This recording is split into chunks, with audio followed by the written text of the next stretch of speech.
More gold has been mined from the thoughts of men than has ever been taken from the earth. Chapter 12. Sexuality, Charisma, and Creativity. The 10th step toward riches. Editor's comments. What motivates human beings is the subject of continuing scientific research and philosophical debate. There is general agreement that the prime motivators are the basic human needs for food and water, shelter and clothing, and safety. Beyond these basic life-sustaining needs, however, there are other factors that motivate people to action. It is the definition of the other factors and their order of importance that continues to be open to interpretation.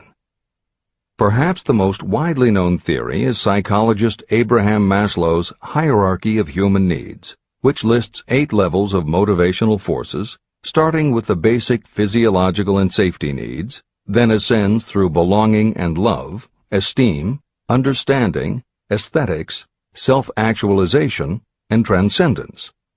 Other psychologists and sociologists have defined and arranged the categories differently, but in almost all cases there is agreement that after the primary life-sustaining needs are met, sex and love are the next most important motivating forces. Napoleon Hill also compiled a hierarchy of what he referred to as mind stimuli. Like Maslow and other researchers, Hill identified sex and love as the most powerful non-life-sustaining factors in human motivation, but his focus was not on sex and love as they pertain to procreation. Hill was intrigued by the theory that if sex and love are such powerful forces in driving humans to action, there might be a correlation to outstanding achievement or material success. And if such a relationship exists, can the motivating force be intentionally channeled to this purpose? In the original edition of the following chapter, Hill used terms such as sex emotion and sex energy in his analysis of these motivating forces, as they relate to attitude and personality. In this context, the use of the word sex was not meant to have the physical connotation that it often has today. Today these concepts would be conveyed by words such as sexuality, passion, or charisma. In this edition, where appropriate, the editors have opted for the modern usage of these and similar terms. This is the end of the editor's comments. Charisma. The world is ruled, and the destiny of civilization is established by the human emotions. People are influenced more by feelings than by reason. Your creativity is set into action entirely by emotions, and not by cold reason. The human mind responds to stimuli, through which it may be keyed up in such a way that it takes on characteristics such as enthusiasm, creative imagination, and intense desire.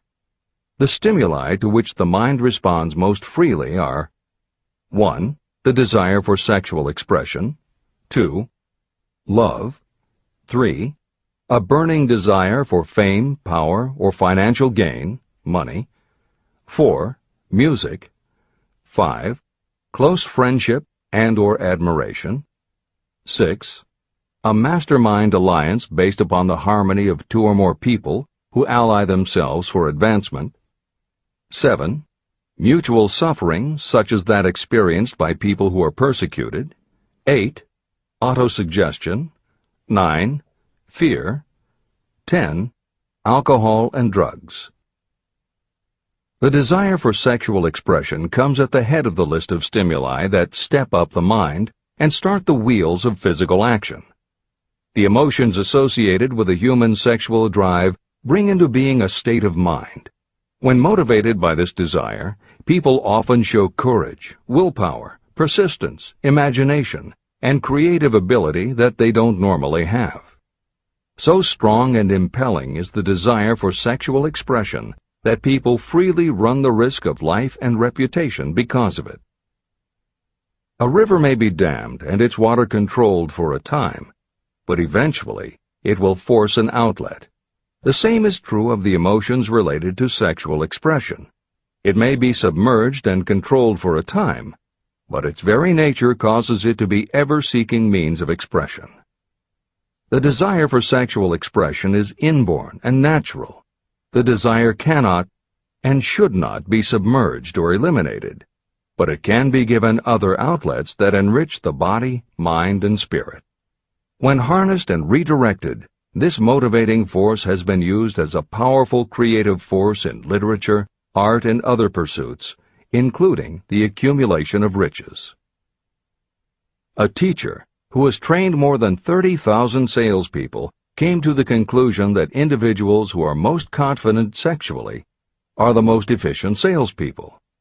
The explanation is that the factor of personality known as personal magnetism is a manifestation of sexual energy.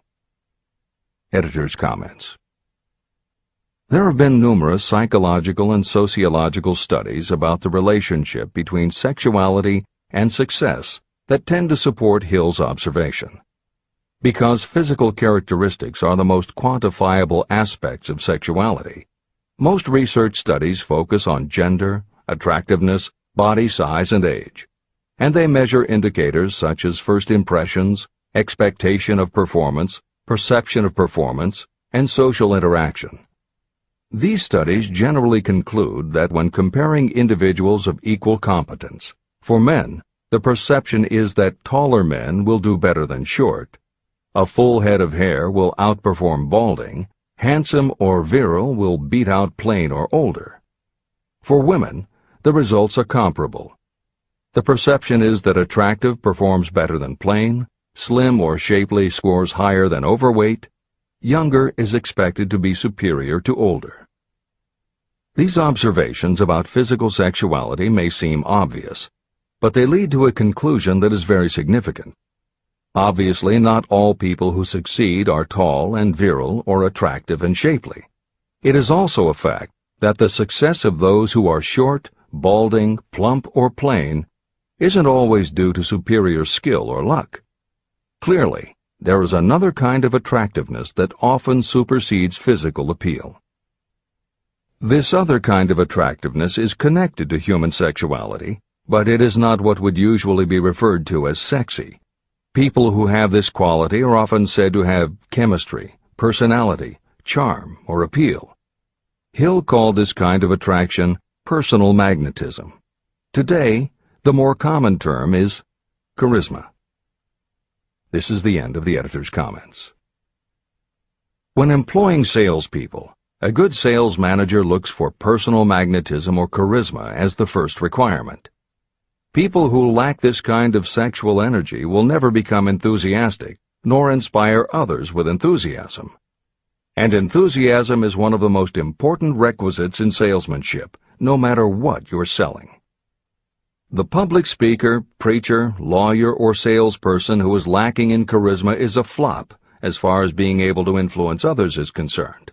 That, plus the fact that most people are influenced through an appeal to their emotions, should easily convince you of the importance of charisma as a part of the salesperson's ability. Master salespeople attain mastery in selling because they either consciously or unconsciously transmute charisma, sexual energy, into sales enthusiasm. That statement explains the actual, practical meaning of sexual transmutation. The meaning of the word transmute is, in simple language, the changing or transferring of one element or form of energy into another. The transmutation of sexual energy means switching the mind from thoughts of physical expression to thoughts of some other nature. Salespeople who know how to turn on charisma have acquired the art of sexual transmutation, whether they know it or not. The majority of salespeople who transmute their sexual energy do so without being aware of what they are doing or how they are doing it. You can cultivate and develop this quality in your dealings with others. Through cultivation and understanding, this vital motivating force may be drawn upon and used to great advantage in relationships between people. This energy may be communicated to others in the following ways. The handshake. The touch of the hand indicates instantly the presence of charisma or the lack of it. The tone of voice.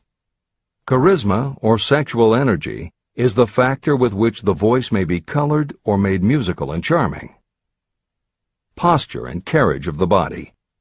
People with charisma move briskly and with grace and ease. The vibrations of thought. People with charisma project sexuality through their personality in a way that influences those around them. Clothing and style. People who are charismatic are usually very careful about their personal appearance. They usually select clothing of a style becoming to their personality, physique, complexion, etc. Editor's comments. Having established a link between sexuality and success in the form of charisma, in the following section Napoleon Hill explores how sexuality might also be a motivating factor in success by enhancing creativity. To illustrate the connection, Hill draws upon the biographies of historical figures who exhibited both charisma and exceptional creativity. In the time since Hill conducted his research, many women have risen to positions of power and influence. Their accomplishments have been well documented and are readily available in bookstores and libraries. However, when Hill was assembling his data, the majority of historical biographies available were about successful men. Further, the successful industrialists and political leaders he had personally studied during the previous 30 years were also men. Because of this limitation, Hill does not theorize about the role men might play in motivating the success of women. This issue is addressed in a later editorial comment. This is the end of the editor's comments. Creativity. It seemed quite significant to me when I made the discovery that practically every great leader I had the privilege of analyzing was a man whose achievements were largely inspired by a woman. In most instances, the woman was a wife, of whom the public had heard little or nothing.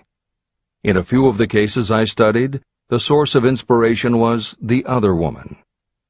The pages of history are filled with the records of great men whose achievements may be traced directly to the influence of women who aroused the creative faculties of their minds. Napoleon Bonaparte was one of these. When inspired by his first wife, Josephine, he was irresistible and invincible. When his better judgment or reasoning faculty prompted him to put Josephine aside, he began to decline. His defeat and exile to St. Helena were not far distant. Abraham Lincoln was a notable example of a great leader who achieved his greatness through the discovery and use of his faculty of creative imagination. It is noted in practically every book written about Lincoln that he discovered and began to use this faculty as the result of the love that he experienced when he met Anne Rutledge. This is more than an interesting historical fact. It is of significance in connection with the role sexuality plays in the study of the source of genius. Following is a list of famous men of outstanding achievement: George Washington, Napoleon Bonaparte, William Shakespeare, Abraham Lincoln, Ralph Waldo Emerson, Robert Burns, Thomas Jefferson, Elbert Hubbard, Elbert H. Gary, Woodrow Wilson, John H. Patterson, Andrew Jackson, Enrico Caruso. Wherever there was evidence available in connection with the lives of these men of achievement, it indicated most convincingly that each possessed a highly developed sexual nature.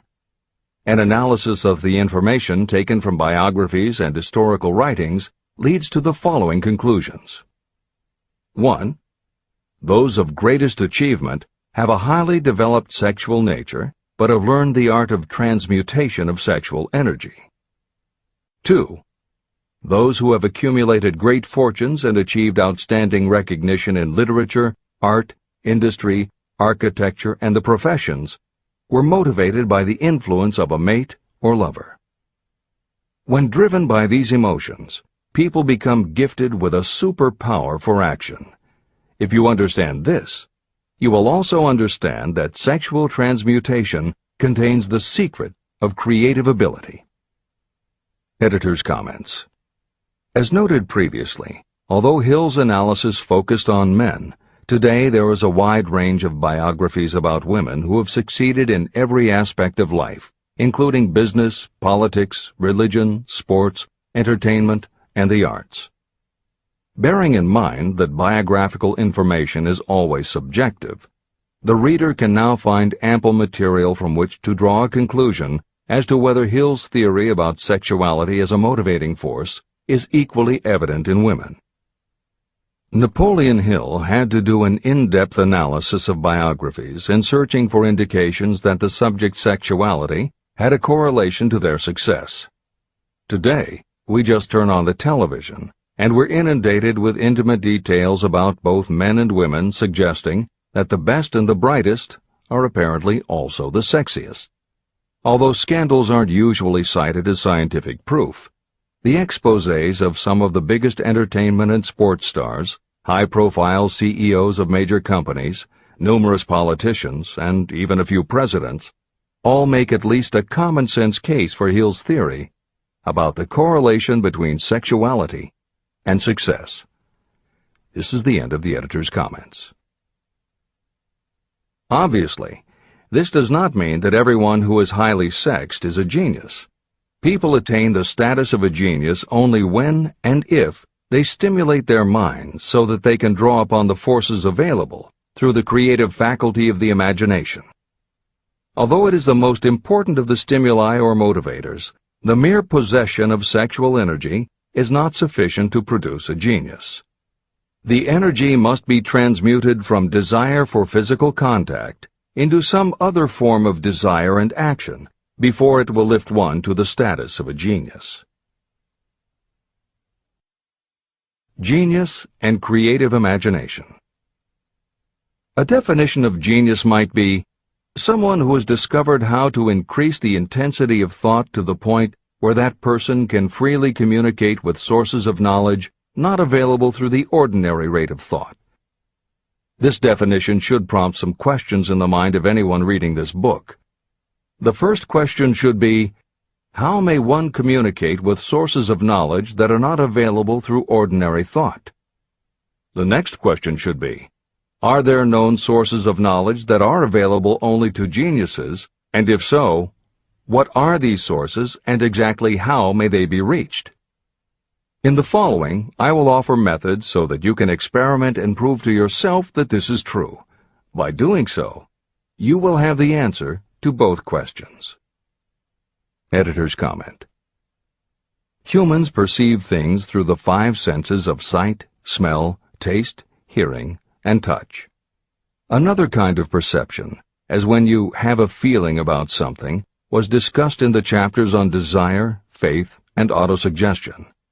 This kind of perception is often referred to as the 6th sense, and in the following Hill explores the relationship between sexuality, motivation, creative imagination, and the 6th sense. This is the end of the editor's comment. The reality of a 6th sense has been fairly well established. This 6th sense is creative imagination. The faculty of creative imagination is something the majority of people never use during an entire lifetime, and if they do use it, it usually happens by mere accident.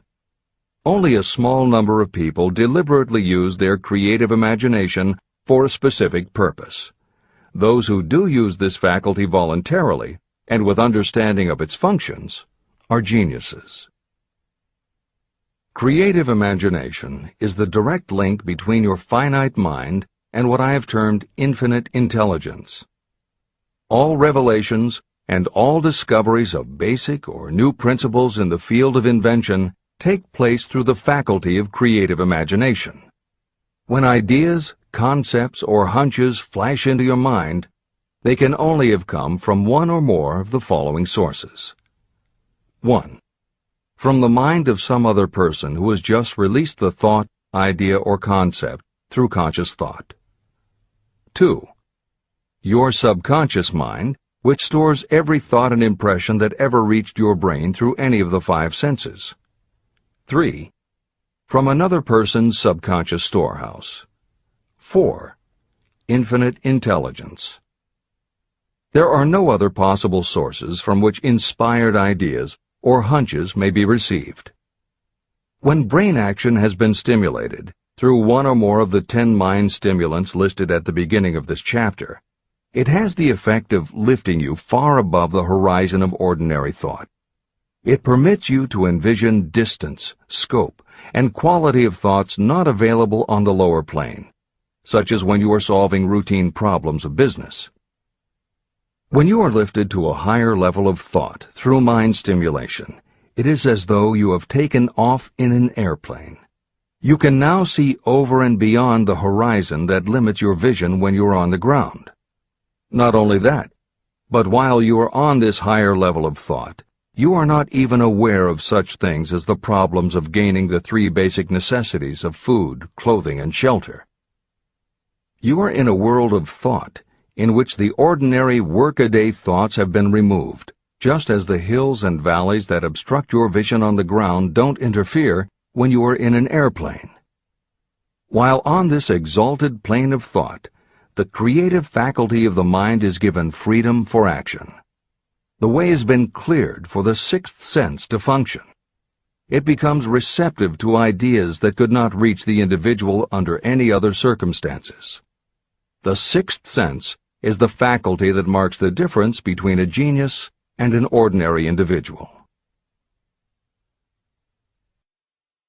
Developing your creative imagination. A mind stimulant is any influence that will either temporarily or permanently increase the intensity of thought. The previously mentioned 10 major stimulants are those most commonly resorted to. Through these sources you may commune with infinite intelligence, enter the storehouse of your subconscious mind, or perhaps even that of another person. That is all there is to genius. The more you use your creative faculty, the more alert and receptive it becomes to factors originating outside your conscious mind. And the more this creative faculty is used, the more you will rely upon it for your thoughts and ideas. This faculty can be cultivated and developed only through use. What we generally refer to as our conscience operates entirely through the faculty of the 6th sense. The great artists, writers, musicians, and poets become great because they acquire the habit of relying upon the still small voice that speaks from within, through their creative imagination. Anyone with a keen imagination knows that some of their best ideas come through so-called hunches. One of the best-known public speakers admits that his speeches are only really great when he closes his eyes and begins to rely entirely upon the faculty of creative imagination. When asked why he closed his eyes just before the climax of his speech, he replied, "I do it because then I speak through ideas that come to me from within." One of America's most successful and best-known financiers has the habit of closing his eyes for 2 or 3 minutes before making a decision. When asked why, he replied, "With my eyes closed, I am able to draw upon a source of superior intelligence." Dr. Elmer R. Gates created more than 200 useful patents through the process of cultivating and using his creative faculty. His method is significant to anyone interested in attaining to the status of genius. Dr. Gates was one of the really great, though less publicized, scientists of the world. In his laboratory, he had what he called his personal communication room. It was practically soundproof, and all light could be shut out. It had a small table on which he kept a pad of writing paper. In front of the table, on the wall, was a light switch. When Dr. Gates desired to draw upon the forces available to him through his creative imagination, he would go into this room, seat himself at the table, shut off the lights, and concentrate on the known factors of the invention he was working on. He would stay in that position until ideas began to flash into his mind in connection with the unknown factors of the invention. On one occasion, ideas came through so fast that he was forced to write for almost 3 hours. When the thoughts stopped flowing, he examined his notes and found they contained a minute description of principles that had no parallel in the known data of the scientific world. Moreover, the answer to his problem was right there in those notes. Dr. Gates earned his living by sitting for ideas. He did it for individuals and corporations, and some of the most sensible people and largest traditional corporations in America paid him to do it. The part of your mind that you generally use for reasoning may be faulty, because it is largely guided by your accumulated experience. Not all knowledge that you have learned through experience is accurate. Many times your creative ideas are much more reliable because they come from sources that are more reliable than those available to the reasoning faculty of the mind. Methods used by geniuses are available to you. The major difference between the genius and the ordinary inventor is that the genius makes use of both the synthesized and the creative faculties of imagination. For example, the scientific inventor begins an invention by organizing and combining the known ideas or principles accumulated through experience through the synthesized faculty, the reasoning faculty. If the inventor finds this accumulated knowledge is insufficient, the scientist then draws upon the sources of knowledge available through the creative faculty. The method by which the inventor does this varies with the individual, but this is the essence of the procedure. 1. The inventor stimulates his or her mind so that it functions on a higher-than-average plane through one or more of the mind stimulants. 2. The inventor then concentrates on the known factors, the finished part of the invention, and creates in his or her mind a perfect picture of the unknown factors, the unfinished part of the invention. The inventor holds this picture in mind until it has been taken over by the subconscious, then relaxes by clearing his or her mind of all thought and waits for the answer to flash into mind. Sometimes the results are both definite and immediate.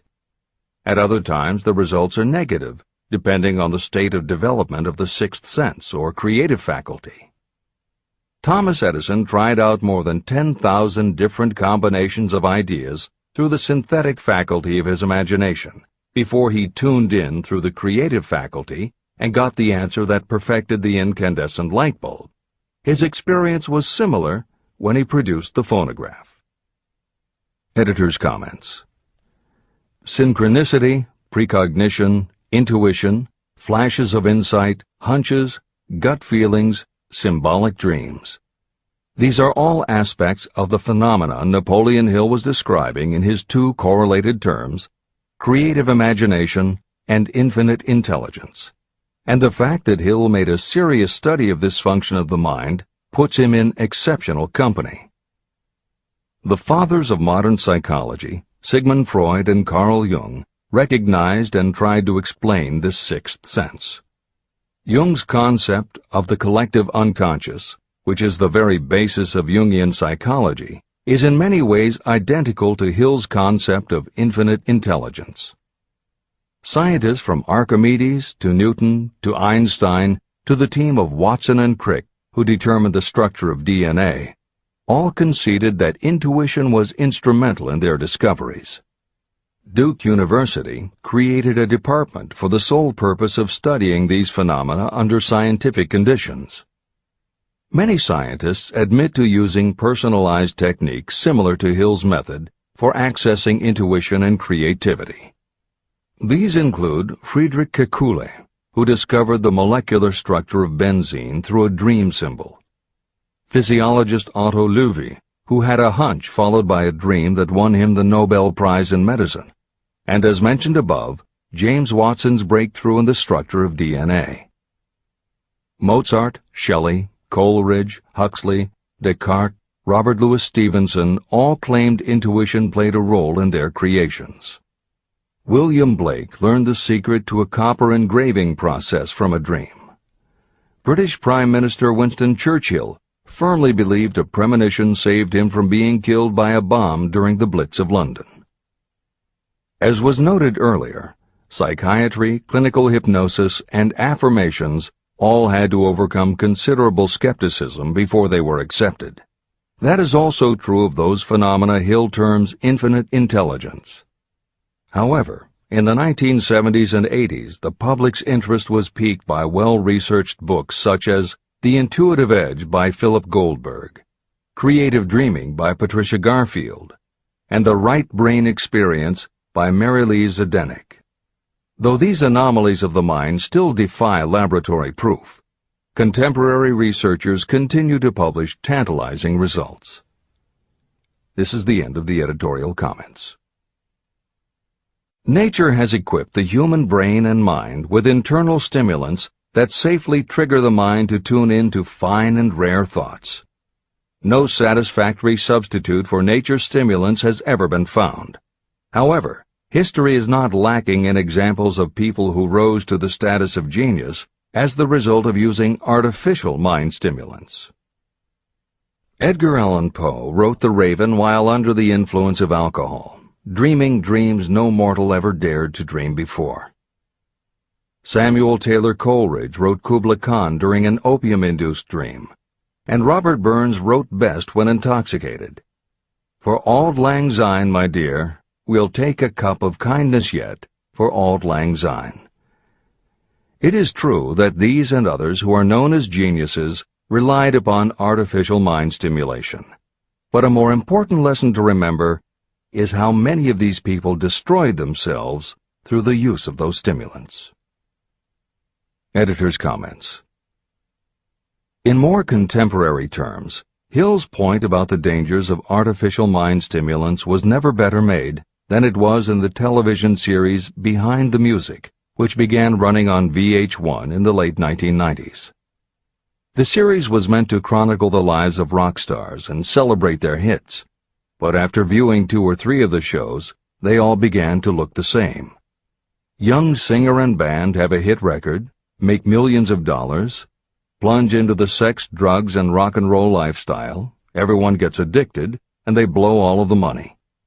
By the end of the show, at least one band member overdoses, the band breaks up, the singer hits the skids, meets someone who inspires him or her to go into rehab, the ex-star makes an anti-drug TV spot and professes newfound faith and family values while announcing a comeback tour. Although the shows played like a bad parody of themselves, the fact that the stories were so similar, that so many talented singers and songwriters who depended on drugs ended up burning out, should be telling you something, especially if you don't just want to succeed, but want to keep and enjoy your success. This is the end of the editor's comments. Every intelligent person knows that stimulation in excess through alcohol or drugs is a destructive form of intemperance. For some, overindulgence in sexual expression may become just as destructive. A sexually obsessed person is not essentially different from a person addicted to drugs or alcohol. Both have lost control over their faculties of reason and willpower. Human sexuality is a mighty urge to action, but its forces are like a cyclone, almost impossible to completely control. When an individual is driven solely by emotions related to sexuality, that person may be capable of great achievement, but their actions are often disorganized and destructive. It is true that a person may pursue financial or business success by harnessing the driving force of sexual energy without self-control. But history is filled with evidence that such people likely have certain traits of character that rob them of the ability to either hold or enjoy their fortunes. Ignorance of this potential pitfall has cost thousands of people their happiness, even though they possessed riches. From my analysis of over 25,000 people, I found that those who succeed in an outstanding way often do not hit their stride until they are beyond the age of 40 or 50. This fact was so astounding that it prompted me to go into the study of its cause most carefully. My investigation disclosed that the major reason why many people do not succeed early in life is their tendency to dissipate their energies through overindulgence. The majority of people never learn that sexual energy has possibilities other than physical expression. And many of those who make this discovery only do so after having wasted many years during the time when their sexual energy was at its height. Most people come to the realization by accident, and many don't even know they have tapped into this power. They may recognize that their power of achievement has increased, but they have no idea what caused the change. They are just vaguely aware that nature begins to harmonize the emotions of love and sex, so that they may draw upon these great forces and apply them as stimuli to action. The importance of love. Love, romance, and sex are all emotions capable of driving people to heights of superachievement. When combined, these three emotions may lift you to an altitude of a genius. Every person who has been moved by genuine love knows that it leaves enduring traces upon the human heart. The effect of love endures, because love is spiritual in nature. Those who cannot be stimulated to great heights of achievement by love are hopeless. They are dead, though they may seem to live. If you believe you are unfortunate because you have loved and lost, you are wrong. One who has loved truly can never lose entirely. Love is whimsical and temperamental. It comes when it pleases and goes away without warning. Accept and enjoy it while it remains, but spend no time worrying about its departure. Worry will never bring it back. Dismiss the thought that love only comes once. Love may come and go times without number, but there are no two love experiences that affect you in just the same way. There may be one love experience that leaves a deeper imprint on the heart than all the others. But all love experiences are beneficial, except to the person who becomes resentful and cynical when love makes its departure. Even the memories of love can lift you and stimulate your mind. Go back into your yesterdays at times and bathe your mind in the beautiful memories of past love. It will soften your worries and give you a source of escape from the unpleasant realities of life. And maybe, during this temporary retreat into the world of fantasy, your subconscious mind will yield to you ideas or plans that may change the entire financial or spiritual status of your life. There should be no disappointment over love, and there would be none if people understood the difference between the emotions of love and sex. Love is an emotion of many shades and colors, but the most intense and burning of all is that experienced in the blending of the emotions of love and sex. Marriages or committed relationships that are not blessed with love properly balanced with sex cannot be happy ones, and seldom endure. Love alone will not bring happiness, nor will sex alone. Love is spiritual. Sex is biological. No experience that touches the human heart with a spiritual force can possibly be harmful, except through ignorance or jealousy. The presence of destructive emotions in the human mind may poison it in a way that destroys your sense of justice and fairness. Just as a chemist can take certain chemical elements, none of which are harmful in themselves, and by mixing them together create a deadly poison, in a similar manner the emotions of sex and jealousy, when mixed, may turn just as lethal. Love is the emotion that serves as a safety valve and brings balance, reason, and constructive effort. Love is, without question, life's greatest experience. It can bring you into communion with infinite intelligence. When love guides the emotions, it may lead you well on your way toward creative effort. The road to genius consists of the development, control, and use of sex, love, and romance. Briefly, the process may be stated as follows. Encourage the presence of the positive emotions as the dominating thoughts in your mind, and discourage all the destructive emotions. The mind is a creature of habit. It thrives on the dominating thoughts fed to it. Through your willpower, you may discourage the presence of any emotion and encourage the presence of any other. Control of your mind, through the power of your will, is not difficult. Control comes from persistence and habit. The secret of control lies in understanding the process of transmutation.